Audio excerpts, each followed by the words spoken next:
Агсан төвшөнд судалгаа хийж байгаа судлаачдад зориулаад ер нь эрдэм шинжилгээ судалгааны өгүүллийг бас ямархуу байдлаар бичих үү? За үүнийгээ бас яаж олон улсын захимсанд байршуулах тийм ээ?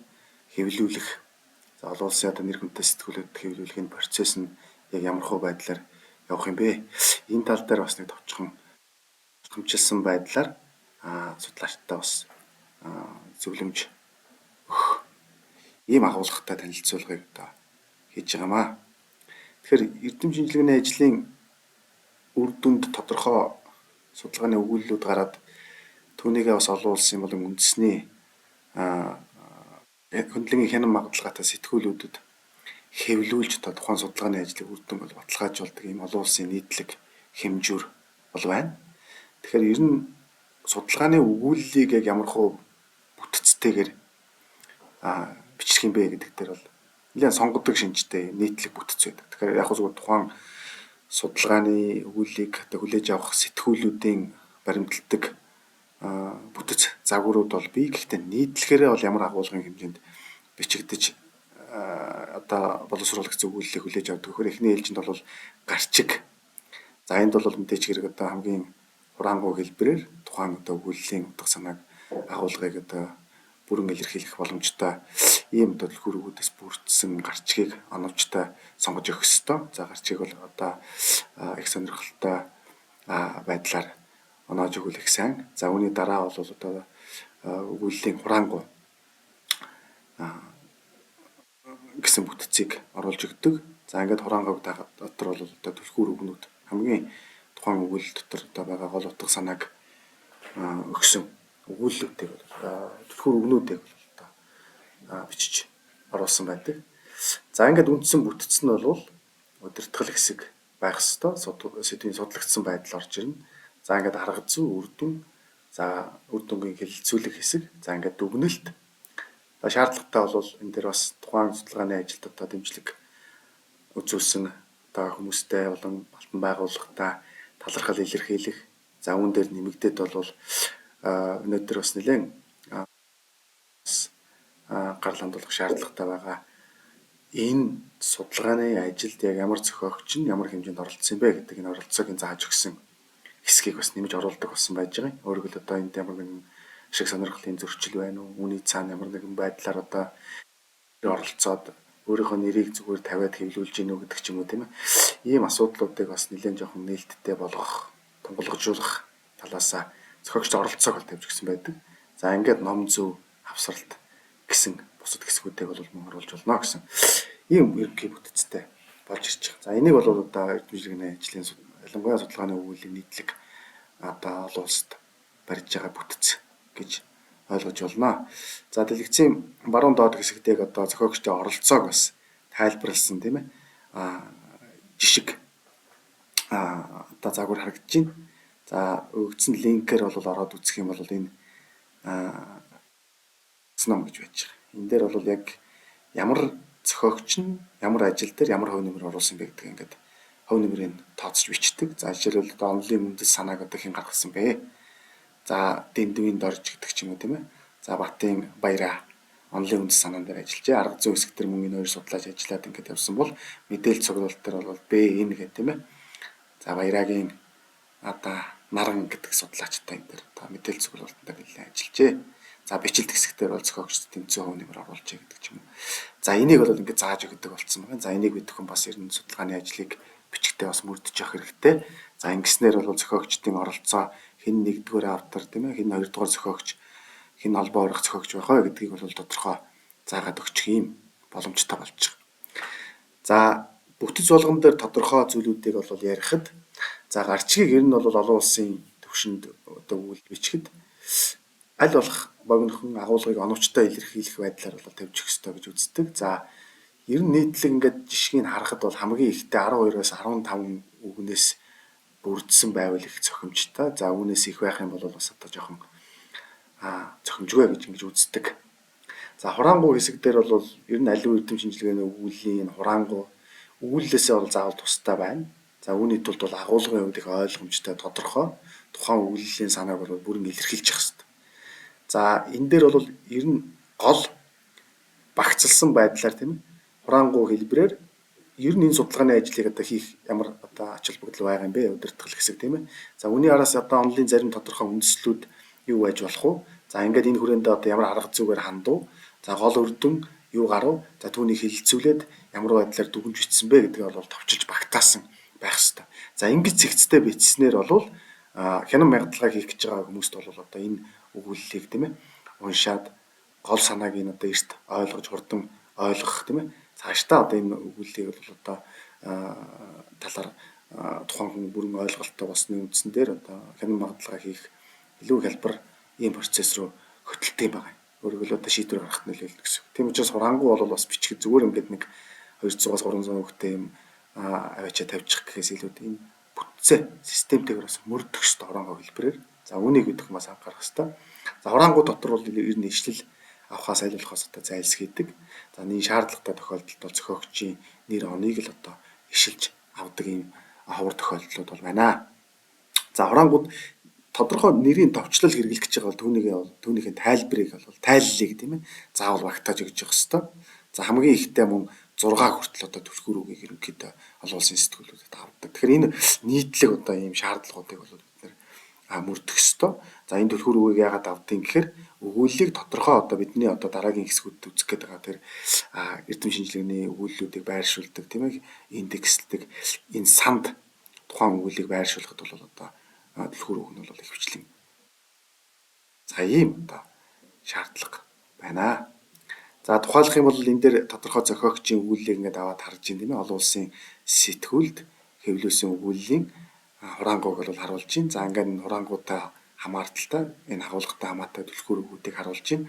За ингээд үүн дээр нэмэгдээд одоо хизээ хүлээж аваад хизээ засвар тодорхой одоо хянан магтлагчийн саналын дагуу засварлсан бэ гэдэг нь харагдана.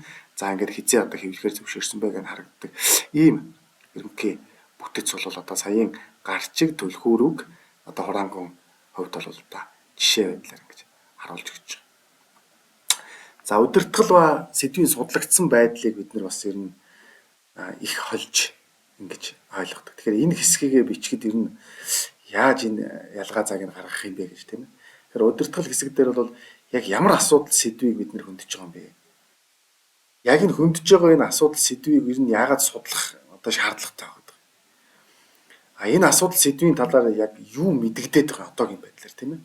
За тухайн асуудал сэдвийн талаар яг ямар шинэ мэдлэгийг ер нь бий болгох шаардлагатай байгаа юм бэ гэдэг зүйлүүдийг бол бид нар энэ удирдгал хэсэгтээ илүү түлхүү бичих хэрэгтэй.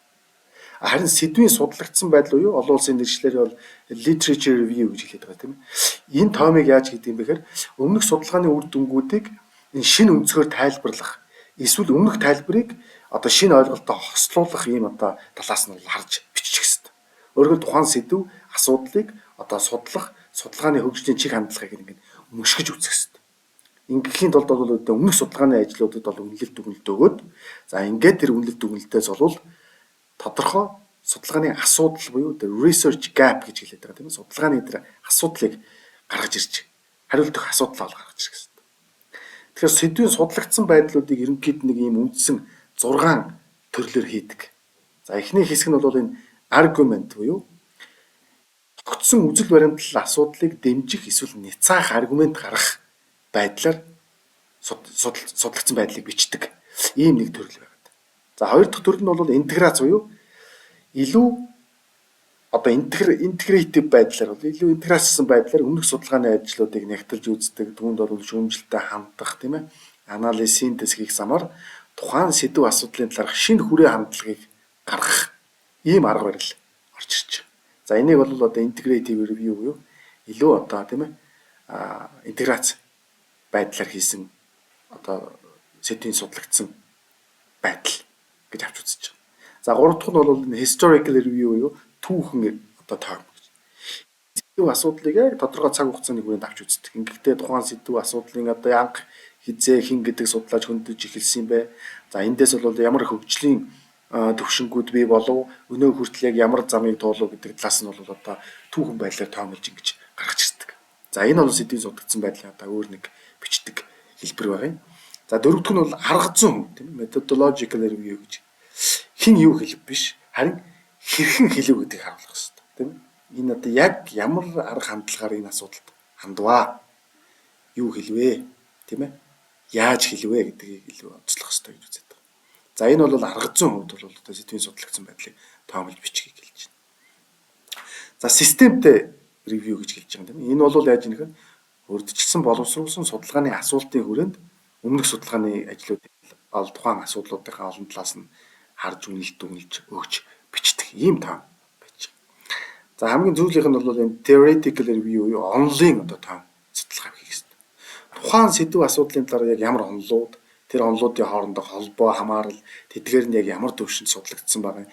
За энэ онолуудын зарим одоо шалгах хэвээр одоо ямар таамаглалууд эндээс гарч ирэх үү тийм ээ. Шинэ таамаглал боловсруулах зорилгоор бол энэ онлын одоо тоомыг бичдэг. За ийм үндсэн одоо 6 хэсэг байж байгаа.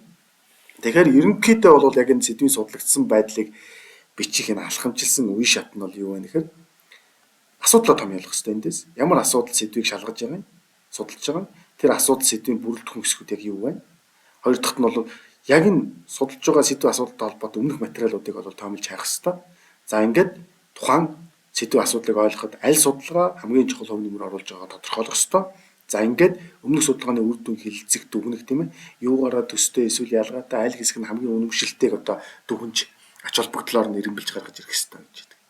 Тэгэхээр товчхондоо энэ хоёр слайдыг базаад хэлэх юм бол энэ бүтээлийн тоом гэдэг зүйлийг хийхдээ бол үйл явдлын он цагийн дараалал, хэвлэгдсэн дараалал, сэтвчилсэн болон дэд сэдвүүдийг хамруулад за түүн дээр бол арга зүйн үед яаж хандсан бэ гэдгийг энэ дөрвөн үндсэн одоо бүрэлдэхүүн хэсгээр бол одоо өмнөх судалгааны ажлуудад дүгнэлтөх ийм процессыг бол одоо бид нэр хийх ёстой байна гэж үзэж байгаа. За доорх холбоос орон тав хүмүүс ороод энэ бүтээлийн тоом тийм ээ судлагдсан байдлыг бичихэд одоо мөрддөг тодорхой саяын алхмуудыг бол бас нэмж харах юм боломжтой байна. За тэгэхээр ерөн системтэй гэдэг ойлголт одоо яг юу юм бэ гэхээр за тухайн жишээлбэл энэ одоо тодорхой судалгааны баазууд дээр тийм ээ бүр тодорхой хэлэх юм бол эхлээд бол яг энэ боловсролын чиглэлээр судалгаа хийж байгаа судлаач бол дата баазууд дотроос ERIC гэдэг судалгааны баазыг сонгосон байна. За энийг хойшоо би тайлбарлаад ярина.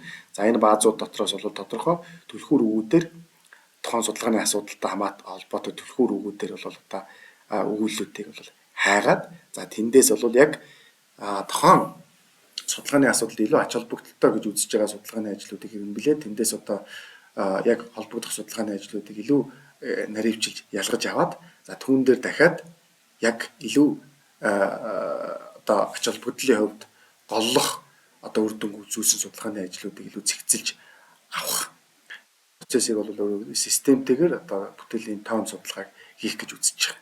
Тэгэхээр энэ бол одоо таарлцсан өгүүлэл болгоныг одоо уншаад явах гэхээсээ илүүтэй тодорхой хүлээн зөвшөөрөгдөг энэ судалгааны баазууд дээр одоо холбогдох судалгааны ажилд хамаарах тэр түлхүүр өгүүдээр бол хайдаг. Энэ бол одоо нэлээд одоо чанарын судалгаа талаас нь бол их ач холбогдолтой илүү одоо тэгэхээр ийм процесс болж хувирж байгаа юм л та. Тэр утгаараа бол эндээс гарч ирж байгаа үр дүнгууд бид нар бас итгэлтэй байж болно гэдгийг бол урьдчилсан байдлаар хангаж өгч. За өмнөх судалгааны ажлыг уншихдаа ер нь анхаарах хэд хэдэн зүйл бол байна. За нэгдүгürt бол их сурвалжийг бид нар маш сайн үнэлэх ёстой. Зохиогчийн одоо мэрэгшил нь энэ бүтээлийг бичсэн зохиогчийн мэрэгшил нь яг юу вэ? Энэ дэвшүүлж байгаа аргументууд нь бол баримтаар хэр зэрэг нотлогч байгаа. Тийм ээ. Хоёр дахь нь бол энэ мэдээллийг цуглуулах энэ арга зүйн хэр оновчтой байсан юм бэ? Түүр хэр хангалттай, оновчтой, төлөөлөх боломжтой байсан юм бэ? Энэ үр дүнгээ хэр зэрэг сайн тайлбарсан юм бэ? Дүн шинжилгээ хийсэн энэ статистик арга техникүүд нь өөрөө хэр тохиромжтой одоо байсан юм бэ? Энэ зүйлүүдийг бол бид нэр сайн анзаарах хэрэгтэй. За гурав дахь нь бол тэр объектив байдал гэдэг зүйл дээр бид нар зохиогчдын санаа одоо хит нэг талыг барьсан, туйлширсан ийм одоо сэтгэл хөдлөлөөр хандсан тийм ээ санаагаа батлахын тулд одоо тодорхой няцаах мэдээллийг орхигдуулаад байгаа юм уу? Эднийг бол бас нэлээд анзаарч харах хэрэгтэй. За дөрөв дэх нь бол хэр итгэл үнэмшилтэй байж болох вэ гэдэг талаас аль зохиогчийн эсвэл судалгааны аль хэсэг нь илүү одоо итгэл үнэмшил бага байгаад байгаа юм бэ? Аль нь итгэл үнэмшилтэй байна? Эсвэл энэ дээр энэ итгэл үнэмшлийг бууруулж байгаа зүйлүүд нь бол юу вэ тийм ээ? Энийг бол бид нар бас анзаарч явах хэрэгтэй байна. За төгсгөлд нь бол бид нар энэ судалгааны үн цэнийг бас тодорхой болгох. Тухайн сэдв асуудлыг ойлгоход хэр чухал хувь нэмэр оруулж байгаа гэдгийг Энэ үнэлэмжийг бид нар бол бас анзаарах хэрэгтэй. Таны судалгааны ажил, энэ судалгааны ажил хэр жинтэй хувь нэмэр оруулах хэмжээнд хийгдсэн өгүүлэл юм бэ гэдгийг бол унших хэрэгтэй.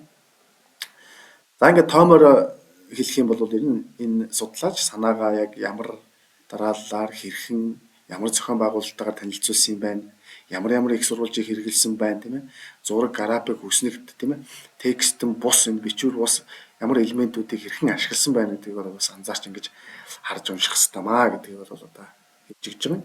За ерөнхийдөө бол удирдгал сэдвийн судагдсан байдал хооронд бол ийм ерөнхий хоёр үндсэн ялгаа байна гэдгийг бол бид нэр ойлгоод авах хэрэгтэй.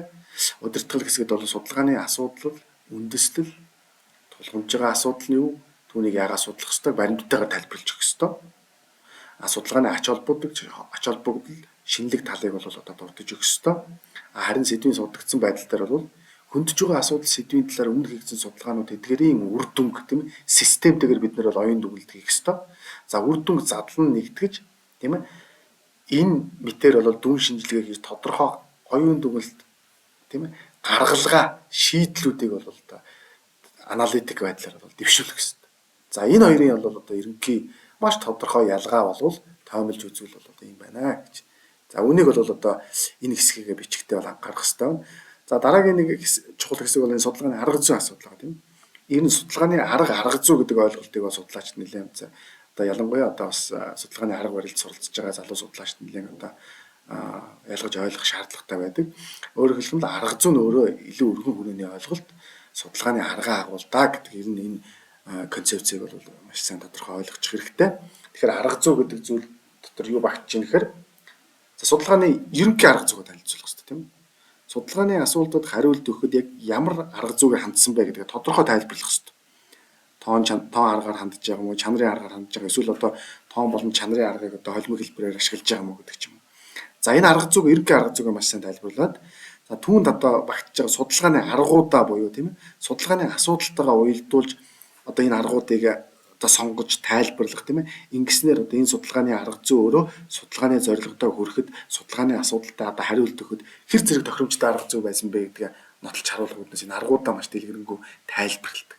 За тэр аргууд дотор юу болж байгаа юм яг энэ мэдээлэл цуглуулах багаж хэрэгсэл гэдэг зүйлүүд бол энд бол яригдах хэвээр. Тухайн сонгосон хэрэгслийг яг ашиглах талаараа танилцуулах хэрэгтэй. Энэ дотор бол асуулга байж гин тийм ээ, ярилцлага байж гин, ажиглалт байж гин тийм ээ.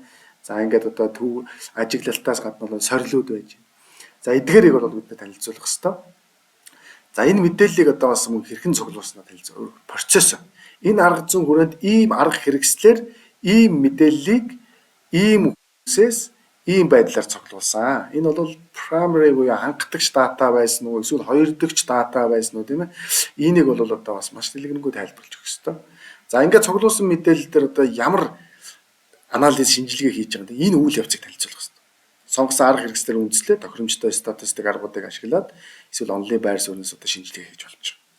За энийг бол тайлбарлаж өгөх ёстой арга зүй хэсэг дотор.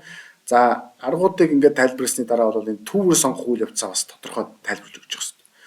Түүгээр сонгож байгаа шалтгаан тийм оролцогчдыг тодорхойлж байгаа төвөрийн хэмжээг тогтоож өгч байгаа тийм ээ энэ нөрөө санамсаргүй төвөрийн арга байсан уу эсвэл яг тухайн судалгааны ажилд ач холбогдолтой илүү зорилттой төвөрүүдээс бид нар мэдээллийг цуглуулсан энийг бол нарийн тайлбарлаж өгч байгаа юм. Нөгөө талаас нь судалгааны хязгаарлагдмал байдлыг бас тодорхойж өгдөг. Өөрөөр хэлбэл энэ судалгааны ажлыг хийхэд яг учирч байгаа болзошгүй тодорхой хязгаарлагдмал байдлыг тооцох тийм ээ тухайлбал одоо практиктик судалгааны мэдээлэл цуглуулах үйл явцад нөлөөлж болзошгүй хүчин зүйл юу байсан бэ? Эдгээрийг бол хэлж өгөх ёстой. За үүнээс гадна бол гаднах зүйлүүд бол бидний одоо яг энэ хүрээнд хамаараагүй зүйл шүү гэдгээ бол тодорхой зааж өгөөд энэ хүрээнд бид хүн бол судалгааны арга зүйгээр бол хандаж энэ судалгааны ажлыг хийсэн гэдгийг бол одоо ингээд тайлбарлалт өгчих нь өөрөө уншигчдад ойлгомжтой одоо энэ судалгааны өгүүлбэрийг хянан магадлалыг хийж байгаа хүмүүс шийдвэр гаргахад нь илүү одоо амар бол авчиж байгаа. За энэ дээр бол жишээлбэл энэ судалгааны аргыг тийм ээ яаж хэрэгжиж дизайнчилж байгааг бол арга зүйн хувьд бол харуулж байгаа юм.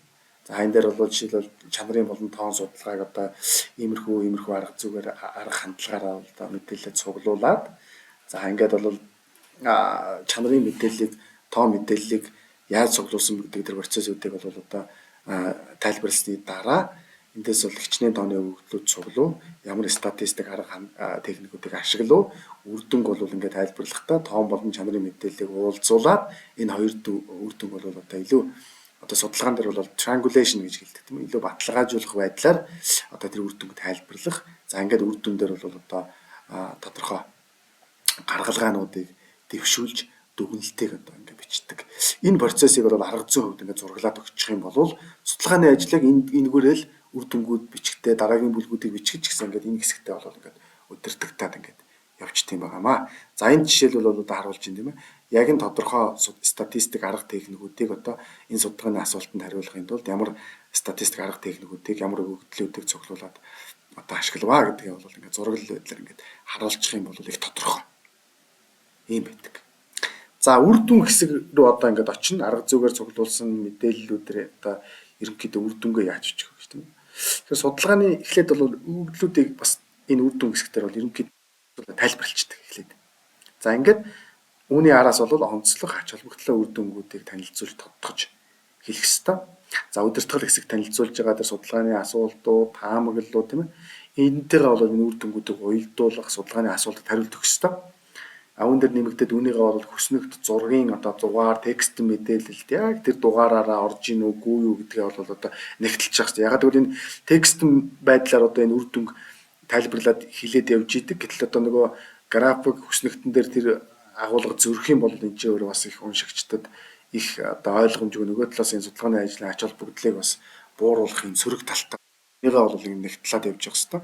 За үүний зэрэгцээ бол энэ судалгааны энэ ач холбогдолтой талыг нь одоо дэмжих, батлах тэр дата мэдээллийг илүү голчилж одоо танилцуулж түүнээс гарсан үр дүнг бол одоо дэлгэрэнгүй тодтогч бол оруулах хэрэгтэй. За ингээд нэмэлт датаг одоо дэмжих материал байдлаар бас хавсралтаар хойно бас оруулаад өгөх зүгээр байдаг. За энэ бол одоо тухайн үр дүнд бол одоо уншигчд болон одоо хянан магадлал хийж байгаа хүмүүст бол итгэл үнэмшилтэй байх боломжийг бол олгож өгч.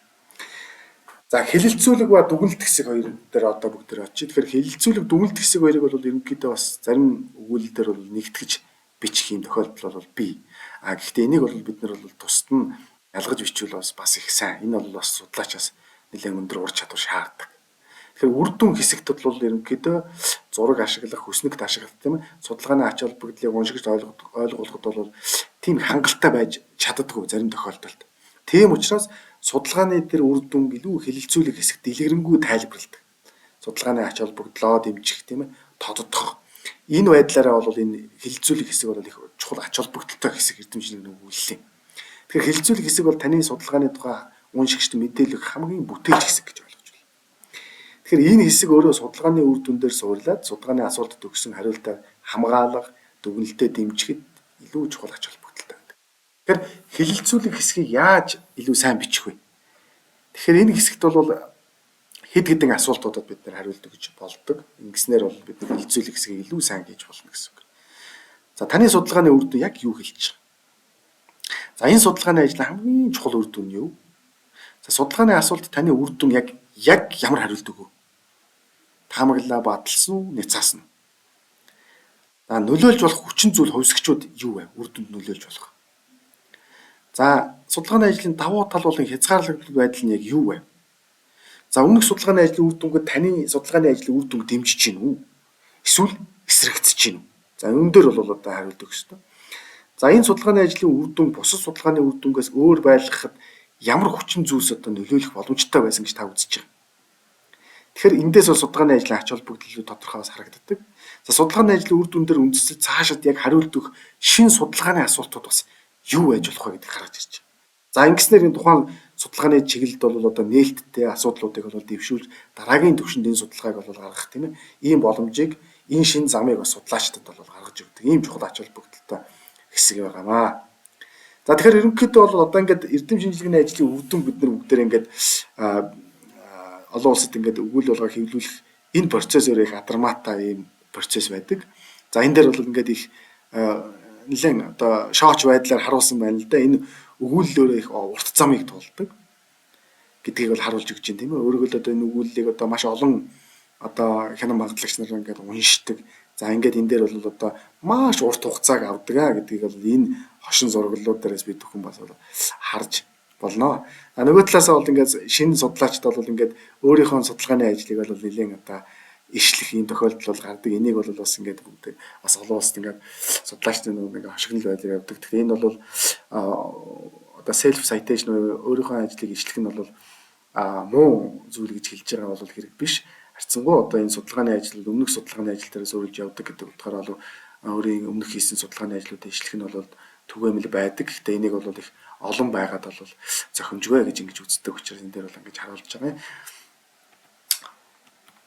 За олон улсын судалгааны цахим сангууд дээр бол ерөнхийдөө ингээд одоо ингээд судалгааны одоо өндөр эрен биеийн сэтгүүл дээр ингээд хэвлүүлэхэд бол бас судалгааны соёл талаас бас хэд хэдэн зүйлийг бид нар бол ойлгох хэрэгтэй. За энэ жишээлбэл одоо энэ олон улсын сэтгүүл дээр хоёр зохиогчийн ард одоо ID гэдэг ногоон бөөрөнки айкон харагдаж байна тийм ээ. Тэгэхээр энэ бол одоо ерөнхийдөө олон улсын сэтгүүлүүд зохиогч нарт бол байж явах хэрэгтэй юм ORCID ID гэж нэрлэдэг байгаа. Энэ зүйлийг бид нар бол бас ингээд судлаачид бол үүсгэж аккаунтаа болох хэрэгтэй. Энийг бол судалгааны ажлууд бол шаардж байгаа. Үүний зэрэгцээ бол бид хүн бол хамгийн нийтлэг хоёр одоо санг бол ашиглаас сурчих хэрэгтэй. Энэ бол ResearchGate, Google Scholar гэдэг хоёр одоо том ерөнхий бааз байж байна тийм ээ. За энэ бааз дээрээс бол одоо тухайн судалгааны ажилтнаа холбоотой өгүүлбэрүүдийг олж унших тийм ээ, бүртгүүлэх тийм ээ. За ингээд одоо өөрийнхөө ижил төстэй судалгаа гэдэг судлаачдаа дагах энэ чиглэлтэй бол судалгааны ажлуудыг бол унших түрүүний яриад байгаа нэг удирдахал судалгааны тоом хэсгийг бичих гэнтерт бол их чухал ач холбогдолтой. Тэгэхээр энэ лүү бид нар бол зорж явах хэрэгтэй. Энэ дээр бол одоо Google Scholar бол одоо олон улсад хүлээн зөвшөөрөгдсөн тодорхой баазууд дээр индекслэгдсэн өгүүлбэрүүдийг бол одоо өөрийн одоо энэ баазтай байршуул тухайн судлаачийг бол одоо Google дээр аккаунттай болох боломжийг бол одоо ингэж бүрдүүлж өгсөн байдаг. За энэ дээр судлаачд бол ер нь бол аккаунттай болоод ийшээ бол ерөнхийдөө бүтээлээ хэвлүүлэх, бүтээлээ байршуулах, бусад судлаачдын бүтээлтэй танилцах ийм одоо соёл бол суралцах шаардлагатай байгаад байгаа юм. За дараагийн нэг хоёр том баазыг бид хүмүүс мэднэ. Scopus болон Web of Science тийм ээ. За энэ хоёр бааз дээр бол одоо илүү арай өндөр критерий шалгууртай байдлаар маш олон одоо өндөр эрен биеийн сэтгүүлүүд бол энд индекслэгдсэн байдаг. За ийшээ бол бид хүн бас тухайн сэтгүүлээ сонгохдоо бол илүү төвшин ахиулж сонгож гинэ гэж ойлгож болно. Google Scholar дээр бол индекстэй сэтгүүл болгон Scopus Web of Science дээр индекстэй гэсэн ойлголт бол биш ээ гэдэг бол хэлэх гэж байгаа юм. Тэгэхээр энэ дээр бол арцсангүй өндөр эрен бие сэтгүүлүүд байдаг. Ийшээ хэвлүүлэхэд бол бас тийм амаргүй байдгаа гэдгийг хэлж байгаа. За тэгэхээр энэ дээр одоо хэвлүүлэхдээ одоо юуг анхаарах вэ гэдэг нь хоошоо тайлбарлаад бол ярина. За энд бол ерөнхийдөө ResearchGate дээр бий болдог аккаунт бол нэг иймэрхүү байдлаар харагддаг тийм ээ. За үүнийг бол бид хэн бас тэр хайлт хэсэг дээр бол аккаунтаа үүсгэсний дараа тодорхой судлаач нарыг хайгаад өөрийнхөө ижил төстэй судалгаа хийдэг хүмүүсийг бол хайгаад дагах ийм боломж бол байгаа. Нөгөө талаасаа бол олон улсын одоо цахим сангуудад одоо өгүүлэл хэвлэгдээд ингээд ирэхээр бол Google дээр аккаунт үүсээд эндээс авж байгаа ишлэлүүд нь бол ингээд харагдах ийм боломжтой болчдөг. За ийшээ бид хэн бас ингээд зорж ажиллах хэрэгтэй байгаа. За үүний зэрэгтэй түрүүний хэлж байгаа нөгөө ORCID ID гэж хэлээд байгаа тэр ногоон айкон бол одоо энэ дээрээс бид хэн бол бий болгож авах хэрэгтэй. Энэ ORCID org гэдэг вебсайт нь байж байгаа. За энэ хаяг руу бол ороод өөрийнхөө бүртгэлийг үүсгээд өгөхөөр энэ 16 оронтой тоо бол таны ORCID ID болж ингэж гарч ирж байгаа. Тэгэхээр энэ ORCID ID-г бол олон улсын сэтгүүлүүд бол нэлээд түгээмэл судлаачтаасаа бол зохиогчдоос бол шаарддаг болсон гэж хэлж байгаа. За энэ бол Scopus дээр өгүүлэл хэвлүүлсний дараа бол ингээд Scopus ID гэдэг зүйл бол үүсдэг. За энэ ID бол одоо Scopus дээр тодорхой өгүүлэл хэвлүүлсний дараа бол одоо Scopus дээр өөрөө автоматар үүсдэг юм ID байгаа. За ийшээ бол бид хүмүүс мөн зорж өгүүлэлээ бол хэвлүүлэх боломжтой. За энэ дээр бол ерөнхийдөө олон улсын судалгааны цахим сангууд дээр бас ингээд индекслэгдсэн өндөр эрен биеийн сэтгүүлд өгүүлэл хэвлүүлэхэд бас энэ судлаачдаас бол саяны ORCID ID-гаас гадна Google ID тийм ээ, Scopus ID, Web of Science-ийн ID-г бол бас ингээд айкон байдлаар сэтгүүлүүд бол авдаг болсон байна. За энэ нь бол одоо тухайн судлаачийн тэр холбогдох айконоор нь дараад тухайн бааз дээр хэвлүүлсэн өгүүллүүд, бүтээлүүдтэй байгаа хүмүүс бол танилцаад энэ нь бол бас шийдвэр гаргах процессыг бол илүү одоо их боломжийг бол олгодог гэдэг утгаараа бол олон улсын сэтгүүлүүд бол энэ айдыг бол нэлээд авдаг болсон байна. За сэтгүүлд сонгоход бас анхаарах хэд хэдэн зүйл байна. Энэ дээр бол одоо хуурамч буюу одоо бид хүн бол predatory journals гэж нэрлэдэг. Энэ нь жуулах юм бол махчин сэтгүүл, shark сэтгүүл гэдэг тийм ээ. За энийг бол би хуурамч сэтгүүл гэж нэрлэлчлээ. Яагаад тэгэхээр энэ сэтгүүлүүд бол ингээд зарим одоо өндөр эренбитэй Scopus Web of Science дээр индекстэй сэтгүүлүүдийн маш төстэй нэрээр веб пэйж үүсгээд тийм ээ. Судлаачдын бүтээлүүдийг бол одоо их богино хугацаанд ревю хийгээд одоо ингээд нөлөөлж өгнө гэдэг ингээд зар тавиад за ингээд мөнгөнд төлбөр аваад их богино хугацаанд хянан магадлагаа хийхгүйгээр нөгөө өгүүлийг нь бол хэвлүүлчихдэг. Захин дээр байршуулчихдаг. Тэгээд энэний бол нөгөө судлаач олж мэдээд хойноос нь хөөцөлдөхөөр энэ бол зохиогчийн эрх нь бол нөгөө тухайн одоо хуурамч сэтгүүл шилжчихсэн байдаг. Та энийгээ дахиад өөр газар өгөхгүй тэгэхээр та бол өөрөө ёссон асуудал орж ирнэ. Тэгэхээр энийг бид нар бол одоо өөрийнхөө судалгааны үн цэнтэй материалыг бол ингээд шал тэмээ одоо өрн даран хийж байгаа ийм аюултай ийм процесс. Тийм учраас бид нар эхлээд бол энэ өгүүлээ хэвлүүлэх сэтгүүлээ сонгохдоо хамгийн эхний ээлжинд энэ SGR гэх тийм ээ. Энэ веб хуудас руу ороод тэр баруун дээд болонд нь байгаа хайлт хэсэг дээр дараад за энэ дээр бол журналын эренбүүдийг харж болж, журналыг хайж болж тийм ээ. Өөрийнхөө судалгааны чиглэлд хамаарахтар чиглэлийн өндөр эренбитэй сэтгүүлүүдийг ингээд харж тийм ээ. Q1, Q2 эренби ийм сэтгүүлүүд бол миний энэ судалгааны чиглэлд бол одоо болж байгаа юм байна гэдэг зүйлээ олж хараад за энэ дээр бол эндээс сэтгүүлээ сонгоход бол илүү найдвартай дөрөвний яриад байгаа энэ хуурамч сэтгүүлүүдээс айлсгих нэг арга нь журналын сонгоход бол одоо нэг бас ихтэй байж болох бааз бол энэ.